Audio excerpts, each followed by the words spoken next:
In this video, I'll show you how to run basic queries, AI to generate queries for us.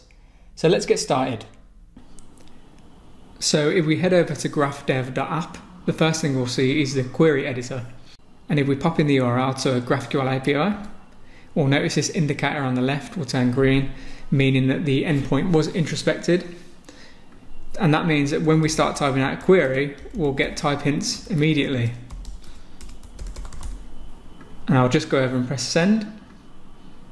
And here's our response.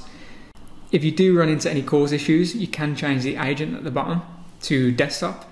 And what this will do is run the request through your local machine rather than the browser, and cause won't be a problem anymore. Once the request is saved, we can choose to share it. And this allows us to generate public or private links. Private can be password protected, but for now, let's just go with public.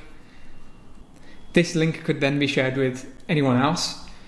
So if I go to an incognito browser and type it in, you can see that I have both the request and the response. Now this is perfect for things like bug reporting, because if you've ever been in a situation before where you run a query, it fails on your machine, so you raise the issue, then someone else goes and runs the same query, but it works for them.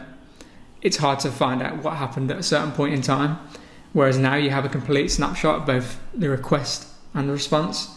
So for attaching to things like Jira tickets or raising bugs, it's perfect. And if you've ever been in a situation when you're working with an unfamiliar API, rather than reading through endless docs, we can also talk to our schema. So what we do here is we load the introspection result into the AI so it can provide accurate results based on your specific schema. So for example, I can ask a question like, what queries are available? And then it will respond with a list of all available queries. So here, for example, I want to search for capsules. So I'll ask, how can I run a capsules query? The chat will then respond with an accurate query that we can paste into the query editor.